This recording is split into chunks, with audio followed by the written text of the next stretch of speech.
Hello friends, welcome to the study Sudeep YouTube channel. ನೀವೇನಾದರೂ ನಮ್ಮ ಚಾನಲ್ಗೆ ಹೊಸಬರಾದರೆ ಸಬ್ಸ್ಕ್ರೈಬ್ ಮಾಡಿ, ಲೈಕ್ ಮಾಡಿ ಮತ್ತು ಶೇರ್ ಮಾಡಿ. ಅದೇ ರೀತಿಯಾಗಿ ಪಕ್ಕದಲ್ಲಿರುವ ಬೆಲ್ಲೈಕನನ್ನು ಪ್ರೆಸ್ ಮಾಡಿ. ಬಿಕಾಸ್ ನಾವು ಅಪ್ಲೋಡ್ ಮಾಡೋ ವಿಡಿಯೋವನ್ನು ನೀವು ನೋಟಿಫಿಕೇಷನ್ ಮುಖಾಂತರ ಬೇಗ ನೋಡಿಕೊಳ್ಳಬಹುದು. ಹಾಗಾದರೆ ಫ್ರೆಂಡ್ಸ್, ಇವತ್ತಿನ ಈ ವಿಡಿಯೋದಲ್ಲಿ ನಾವು ಏಪ್ರಿಲ್ ತಿಂಗಳ 21ನೇ ಕರೆಂಟ್ ಅಫೇರ್ಸ್ ಮಾಹಿತಿಯನ್ನು ನೋಡೋಣ. ಮೊದಲನೇ ಪ್ರಶ್ನೆ ಏನಪ್ಪ ಅಂತಂದರೆ, ನಾಗರಿಕ ಸೇವಾ ದಿನ ಯಾವಾಗ ಆಚರಣೆ ಮಾಡುತ್ತಾರೆ? ಇದಕ್ಕೆ ಸರಿಯಾದ ಉತ್ತರ ಏಪ್ರಿಲ್ 21. ಏಪ್ರಿಲ್ 21 ನಾಗರಿಕ ಸೇವಾ ದಿನಾಚರಣೆಯಾಗಿದೆ. ನ್ಯೂಸ್ ನೋಡುವುದಾದರೆ, ಸ್ವತಂತ್ರ ಭಾರತದ ಮೊದಲ ಗೃಹ ಸಚಿವರಾಗಿರುವ ಸರ್ದಾರ್ ವಲ್ಲಭಭಾಯಿ ಪಟೇಲ್ರವರು 1947ರಲ್ಲಿ ದೆಹಲಿಯ ಮೆಟಾಕಾರ್ಫ್ನಲ್ಲಿ ಹೌಸ್ನಲ್ಲಿ ನಾಗರಿಕ ಸೇವಾ ಅಧಿಕಾರಿಯನ್ನು ಉದ್ದೇಶಿಸಿ ಮಾತನಾಡಿದರು. ಈ ದಿನದ ಸ್ಮರಿಸಿಕೊಳ್ಳಲು ಈ ದಿನವನ್ನು ಆಯ್ಕೆ ಮಾಡಲಾಗಿದೆ. ಅವರು ನಾಗರಿಕ ಸೇವಕರನ್ನು ಭಾರತದ ಉಕ್ಕಿನ ಚೌಕಟ್ಟು ಎಂದು ಉಲ್ಲೇಖಿಸಿದ್ದಾರೆ. ಏನೆಂದು? ಭಾರತದ ಉಕ್ಕಿನ ಚೌಕಟ್ಟು ಎಂದು ಸರ್ದಾರ್ ವಲ್ಲಭಭಾಯಿ ಪಟೇಲ್ರವರು ಸೇವಕರನ್ನು ಉಲ್ಲೇಖಿಸಿದ್ದಾರೆ. ಅದೇ ರೀತಿಯಾಗಿ ಪ್ರತಿ ವರ್ಷ ಏಪ್ರಿಲ್ 21ರಂದು ಆಚರಿಸಲಾಗುವ ನಾಗರಿಕ ಸೇವೆಗಳ ದಿನವು ಸರ್ಕಾರದ ಪ್ರಕಾರ ನಾಗರಿಕ ಸೇವಕರು ತಮ್ಮನ್ನು ನಾಗರಿಕ ಕಾರಣಕ್ಕಾಗಿ ಸಮರ್ಪಿಸಲು ಮತ್ತು ಸಾರ್ವಜನಿಕ ಸೇವೆ ಕೆಲಸದಲ್ಲಿ ಉತ್ಕೃಷ್ಟತೆಗೆ ಬದ್ಧತೆಯನ್ನು ನವೀಕರಿಸಲು ಸಂದರ್ಭವಾಗಿದೆ. 1947ರಲ್ಲಿ ಭಾರತದ ವಿಭಜನೆ ನಂತರ ಆಧುನಿಕ ನಾಗರಿಕ ಸೇವೆ ರೂಪುಗೊಂಡಿತು. ಯಾವಾಗ ರೂಪುಗೊಂಡಿತು ಅಂದರೆ, ಇದು 1947ರಲ್ಲಿ ಭಾರತವು ವಿಭಜನೆ ಆದಾಗ, ಭಾರತ ಪಾಕಿಸ್ತಾನವು ವಿಭಜನೆ ಆದಾಗ ಈ ನಾಗರಿಕ ಸೇವೆ ಎಂಬುದು ರೂಪುಗೊಂಡಿದೆ. ಈ ದಿನಾಚರಣೆಯನ್ನು ಮೊಟ್ಟ ಮೊದಲ ಬಾರಿಗೆ 2006ರಲ್ಲಿ ಆರಂಭಿಸಲಾಗಿದೆ. ಯಾವಾಗ? 2006ರಲ್ಲಿ. ನಾಗರಿಕ ಸೇವೆಗಳಿಗೆ ಸಂಬಂಧಿಸಿದ ಆಯೋಗ ನೋಡೋದಾದರೆ, ಐಚಿಸನ್ ಆಯೋಗ ಇದು 1886ರಲ್ಲಿ ಜಾರಿಯಾಗಿತ್ತು.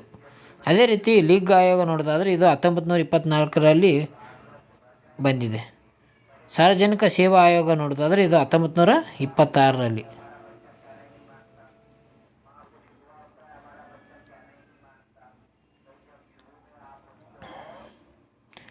ಅದೇ ರೀತಿ ವಿಶೇಷ ಅಂಶಗಳನ್ನು ನೋಡೋದಾದರೆ, ಭಾರತದ ನಾಗರಿಕ ಸೇವೆಗಳಿಗೆ ಅಡಿಪಾಯ ಹಾಕಿದವರು ಯಾರಪ್ಪ ಅಂತಂದರೆ ಅದೇ ವಾರನ್ ಹೇಸ್ಟಿಂಗ್ಸ್. Warren Hastings. ಭಾರತದಲ್ಲಿ ನಾಗರಿಕ ಸೇವೆಗಳನ್ನು ಆಧುನೀಕರಿಸಿದವರು ಯಾರಪ್ಪ ಅಂತಂದರೆ ಅವರು ಲಾರ್ಡ್ ಕಾರ್ನ್ವಾಲಿಸ್. ಲಾರ್ಡ್ ಕಾರ್ನ್ವಾಲಿಸ್ ಅವರು ಭಾರತದ ನಾಗರಿಕ ಸೇವೆಯನ್ನು ಆಧುನೀಕರಿಸಿದರು. ಅದೇ ರೀತಿ ಭಾರತದ ಪ್ರಥಮ IAS ಅಧಿಕಾರಿ ಯಾರಪ್ಪ ಅಂತಂದರೆ ಅದೇ ಸತ್ಯೇಂದ್ರನಾಥ್ ಟ್ಯಾಗೋರ್. ಭಾರತ ಮುಖ್ಯ ಕಾರ್ಯದರ್ಶಿ ಕಚೇರಿ ರಚಿಸಿದವರು ಯಾರಪ್ಪ ಅಂತಂದರೆ ಅದು ಲಾರ್ಡ್ ವೆಲ್ಲೆಸ್ಲಿ. ಲಾರ್ಡ್ ವೆಲ್ಲೆಸ್ಲಿ ಇದ್ದಾರೆ. ಮುಂದಿನ ಪ್ರಶ್ನೆಯನ್ನು ನೋಡೋಣ. ಚೀನಾ ದೇಶದ ರಾಜಧಾನಿ ಯಾವುದು?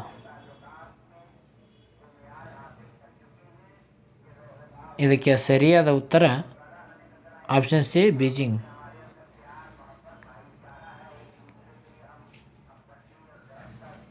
ಪಾಕಿಸ್ತಾನದ ಗುರಿ ನಿರ್ದೇಶಿತ ಕ್ಷಿಪಣಿ ಯೋಜನೆಗಳಿಗೆ ಅಗತ್ಯವಿರುವ ವಸ್ತುಗಳನ್ನು ಪೂರೈಸುವುದಕ್ಕೆ ಚೀನಾದ 3 ಕಂಪನಿಗಳು ಹಾಗೂ ಬೆಲಾರಸ್ನ 1 ಕಂಪನಿಯ ಮೇಲೆ ಅಮೆರಿಕ ನಿರ್ಬಂಧನೆ ಹೇರಿದೆ.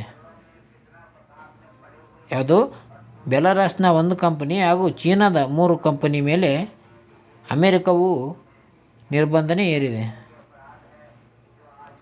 ಚೀನಾದ ಸಿಯಾಂಗ್ ಲಾಂಗ್ಡೆ ಟೆಕ್ನಿಷಿಯನ್ ಡೆವಲಪ್ಮೆಂಟ್ ಮತ್ತು ತಿಯಾನ್ಜಿನ್ ಕ್ರಿಯೇಟಿವ್ ಸೋರ್ಸ್ ಇಂಟರ್ನ್ಯಾಷನಲ್ ಟ್ರೇಡ್ ಹಾಗೂ ಗ್ರಾನೆಟ್ ಕಂಪನಿ ಲಿಮಿಟೆಡ್.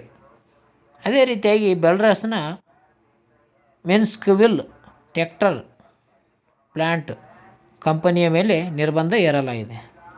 ಈ ಒಟ್ಟು 4 ಕಂಪನಿಗಳ ಮೇಲೆ ಅಮೆರಿಕವು ನಿರ್ಬಂಧನೆ ಹೇರಲಾಗಿದೆ. ಚೀನಾದ ಬಗ್ಗೆ ನೋಡೋದಾದರೆ,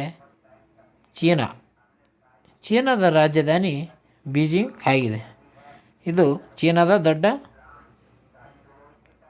ದೊಡ್ಡ ನಗರವಾಗಿದೆ. ಅದೇ ರೀತಿ ಚೀನಾದ ಅಧ್ಯಕ್ಷರು ನೋಡೋದಾದರೆ ಜಿ ಜಿನ್ಪಿಂಗ್ ಆಗಿದ್ದಾರೆ. ಅದೇ ರೀತಿ ಚೀನಾದ ಕರೆನ್ಸಿಯನ್ನು ನೋಡೋದಾದರೆ ಚೀನಾದ ಕರೆನ್ಸಿ ರೆನ್ಮಿನ್ಬಿ.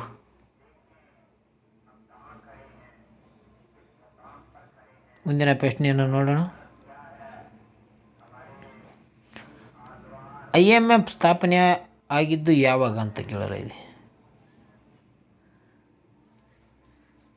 ಇದಕ್ಕೆ ಸರಿಯಾದ ಉತ್ತರ ಆಪ್ಷನ್ಸ್ ಬಿ, 1945ರಲ್ಲಿ IMF ಸ್ಥಾಪನೆಯಾಗಿದೆ. ಹವಾಮಾನ ನಿಧಿಯ ಮೂಲಕ ಮುಂದಿನ ಬಾರಿ ಪಾಕಿಸ್ತಾನಕ್ಕೆ 50,000 ಕೋಟಿಯಿಂದ 60,000 ಕೋಟಿಯವರೆಗೆ ಆರ್ಥಿಕ ನೆರವು ನೀಡುವಂತೆ ಪಾಕಿಸ್ತಾನವು ಅಂತಾರಾಷ್ಟ್ರೀಯ ಹಣಕಾಸು ನಿಧಿಗೆ ಮನವಿ ಮಾಡಿದೆ. ಯಾವುದು? ಅಂತಾರಾಷ್ಟ್ರೀಯ ಹಣಕಾಸು ನಿಧಿಗೆ ಪಾಕಿಸ್ತಾನವು 50 ಕೋಟಿಯಿಂದ 60 ಕೋಟಿವರೆಗೆ ಆರ್ಥಿಕ ನೆರವು ನೀಡುವಂತೆ ಮನವಿ ಮಾಡಿದೆ. ಅದೇ ರೀತಿಯಾಗಿ ವಿಶ್ವ ಬ್ಯಾಂಕ್ನ ಮಾಸಿಕ ಸಭೆಯಲ್ಲಿ ಭಾಗಿಯಾಗಿರುವ ಪಾಕಿಸ್ತಾನದ ವಿತ್ತ ಸಚಿವ ಮೊಹಮ್ಮದ್ ಔರಂಗಜೇಬ್ ಅವರನ್ನು ಒಳಗೊಂಡ ಉನ್ನತ ಸಮಿತಿಯು ವಿಸ್ತರಿತ ನಿಧಿ ಸೌಲಭ್ಯದಡಿ ಮುಂದಿನ 3 ವರ್ಷದ ನೆರವು ನೀಡಲು ಅಗತ್ಯವಾದ ಮಾಹಿತಿ ಪಡೆಯಲು ಮತ್ತು ಮುಂದಿನ ತಿಂಗಳು ಪರಿಶೀಲನಾ ತಂಡವನ್ನು ಕಳುಹಿಸುವಂತೆ IMFಗೆ ಮನವಿ ಮಾಡಿದೆ.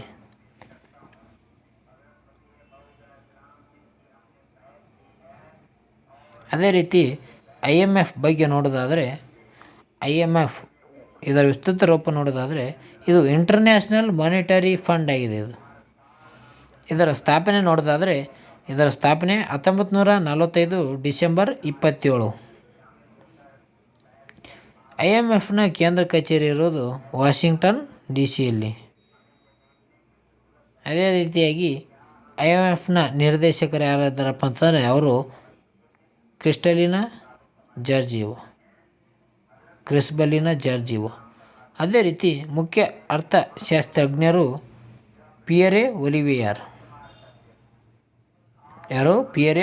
ಆಗಿದ್ದಾರೆ. ಮುಂದಿನ ಪ್ರಶ್ನೆಯನ್ನು ನೋಡೋಣ.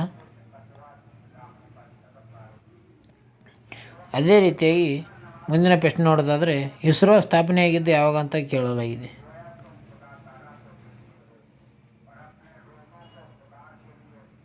ಇದಕ್ಕೆ ಸರಿಯಾದ ಉತ್ತರ ಆಪ್ಷನ್ಸ್ ಬಿ, 1969 ಆಗಸ್ಟ್ 15. ನ್ಯೂಸ್ ನೋಡೋದಾದರೆ ಇಸ್ರೋ ಮಾಜಿ ವಿಜ್ಞಾನಿಯಾಗಿರುವ ಪಾವಲೂರಿ ಸುಬ್ಬರಾವ್ ಅವರಿಗೆ ಆಸ್ಟ್ರೋನಾಟಿಕಲ್ ಸೊಸೈಟಿ ಆಫ್ ಇಂಡಿಯಾ ಪ್ರತಿಷ್ಠಿತ ಆರ್ಯಭಟ್ಟ ಪ್ರಶಸ್ತಿಯನ್ನು ನೀಡಿದೆ. ಯಾರಿಗೆ? ಪಾವಲೂರಿ ಸುಬ್ಬರಾವ್ ಅವರಿಗೆ. ಭಾರತದಲ್ಲಿ ಗಗನಯಾತ್ರಿಗಳ ಉತ್ತೇಜನಕ್ಕೆ ಅವರು ನೀಡಿದ ಅತ್ಯುತ್ತಮ ಜೀವಮಾನ ಕೊಡುಗೆಯನ್ನು ಗುರುತಿಸಿ ಅವರಿಗೆ ಈ ಗೌರವವನ್ನು ಪಡೆದಿದ್ದಾರೆ. ಆರ್ಯಭಟ ಪ್ರಶಸ್ತಿ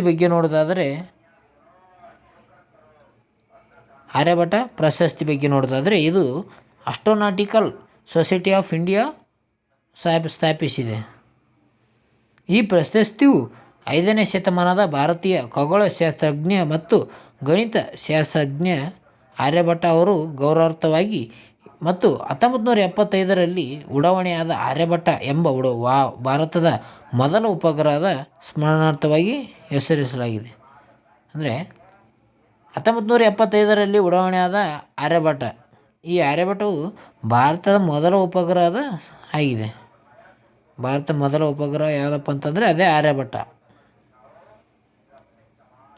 ಅದೇ ರೀತಿಯಾಗಿ ಆಸ್ಟ್ರೋನಾಟಿಕಲ್ ಸೊಸೈಟಿ ಆಫ್ ಇಂಡಿಯಾ ಬಗ್ಗೆ ನೋಡೋದಾದರೆ ಇದು ದೇಶದಲ್ಲಿ ಗಗನಯಾತ್ರಿಗಳ ಅಭಿವೃದ್ಧಿಯನ್ನು ಮತ್ತು ಉತ್ತೇಜಿಸಲು ಇದನ್ನು 1990ರಲ್ಲಿ ಸ್ಥಾಪಿಸಲಾಯಿತು. ಇದರ ಆಸ್ಟ್ರಾನಾಮಿಕಲ್ ಸೊಸೈಟಿ ಆಫ್ ಇಂಡಿಯಾ ಬಗ್ಗೆ ನೋಡೋದಾದರೆ ಅದರ ಕೇಂದ್ರ ಕಚೇರಿ ಬೆಂಗಳೂರಿನಲ್ಲಿದೆ. ಅದರ ಅಧ್ಯಕ್ಷರು ಯಾರಪ್ಪ ಅಂತಂದರೆ ಅಧ್ಯಕ್ಷರು ಶ್ರೀಧರ್ ಪಣಿಕ್ಕರ್ ಸೋಮನಾಥ್. ಯಾರು? ಶ್ರೀಧರ್ ಪಣಿಕ್ಕರ್ ಸೋಮನಾಥ್ ಅವರು ಆಸ್ಟ್ರಾನಾಮಿಕಲ್ ಸೊಸೈಟಿ ಆಫ್ ಇಂಡಿಯಾದ ಅಧ್ಯಕ್ಷರಾಗಿದ್ದಾರೆ. ಅದೇ ರೀತಿಯಾಗಿ ನಮ್ಮ ಮುಂದಿನ ಪ್ರಶ್ನೆ ನೋಡೋದಾದರೆ KMFನ ಕೇಂದ್ರ ಕಚೇರಿಯು ಎಲ್ಲಿದೆ?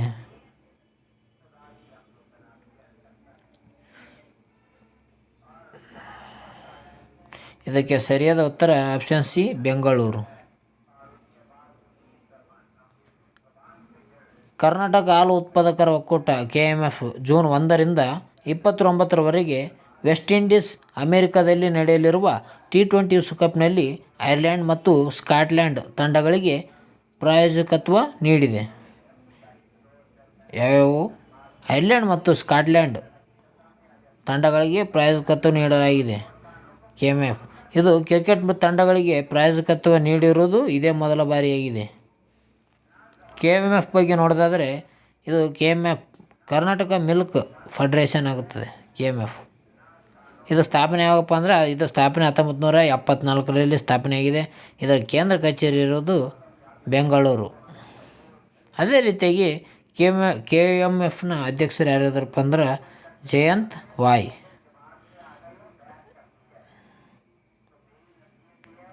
ಇವತ್ತಿನ ಒನ್ಲೈನರ್ಸ್ ನೋಡೋಣ. ಒನ್ಲೈನರ್ಸ್ ಆರ್ಟೆಮಿಸ್ ಒಪ್ಪಂದಕ್ಕೆ ಸಹಿ ಹಾಕಿದ 38ನೇ ದೇಶ ಯಾವುದಪ್ಪ ಅಂತಾರೆ ಅದೇ ಸ್ವೀಡನ್. ಅದು ಸ್ವೀಡನ್, ನೆನಪಿನಲ್ಲಿಟ್ಟುಕೊಳ್ಳಿ ಫ್ರೆಂಡ್ಸ್. ಅದೇ ರೀತಿಯಾಗಿ ವಿಶ್ವ ಕಲಾ ದಿನವನ್ನು ಯಾವಾಗ ಆಚರಿಸಲಾಗುತ್ತದೆ ಅಂದರೆ ಇದು ಏಪ್ರಿಲ್ 15ನೇ ತಾರೀಕು. ವಿಶ್ವ ಯಕೃತ್ ದಿನ ಯಾವಾಗ? ಇದಕ್ಕೆ ಸರಿಯಾದ ಉತ್ತರ ಇದು ವಿಶ್ವ ಯಕೃತ್ ದಿನ ಏಪ್ರಿಲ್ 19ನೇ ತಾರೀಕು ಅಂದು ವಿಶ್ವ ಯಕೃತ್ ದಿನವನ್ನು ಆಚರಿಸಲಾಗುತ್ತದೆ. ಅದೇ ರೀತಿಯಾಗಿ ಇತ್ತೀಚೆಗೆ ನಿಧನ ಹೊಂದಿದ ಬರಂಡ್ ಆಲ್ಜೆನ್ ಬಿನ್ ಯಾವ ಕ್ರೀಡೆಗೆ ಸಂಬಂಧಿಸಿದ್ದಾರೆ? ಅವರು ಫುಟ್ಬಾಲ್ ಕ್ರೀಡೆಗೆ ಸಂಬಂಧಿಸಿದ್ದಾರೆ. ಓಕೆ ಫ್ರೆಂಡ್ಸ್, ಇವತ್ತಿನ ವಿಡಿಯೋದಲ್ಲಿ ಇಷ್ಟೇ. ನೀವೇನಾದರೂ ನಮ್ಮ ಚಾನಲ್ಗೆ ಹೊಸಬರಾದರೆ ಸಬ್ಸ್ಕ್ರೈಬ್ ಮಾಡಿ ಮತ್ತು ಲೈಕ್ ಅಂತೂ ಮಾಡದೆ ಹೋಗಬೇಡಿ. ಲೈಕ್ ಕೂಡ ಮಾಡಿ, ಅದೇ ರೀತಿ ಶೇರ್ ಮಾಡಿ, ಪಕ್ಕದಲ್ಲಿರೋ ಬೆಲ್ಲೈಕನನ್ನು ಪ್ರೆಸ್ ಮಾಡಿ. ಇವತ್ತಿನ ವಿಡಿಯೋದಲ್ಲಿ ಇಷ್ಟೇ ಫ್ರೆಂಡ್ಸ್. ಮುಂದಿನ ವಿಡಿಯೋದಲ್ಲಿ ಸಿಗೋಣ, ಇನ್ನೂ ಹೆಚ್ಚಿನ ಮಾಹಿತಿಯನ್ನು ಪಡೆಯೋಣ ಅಂತ ಹೇಳ್ತಾ ಓಕೆ ಫ್ರೆಂಡ್ಸ್, ಬಾಯ್.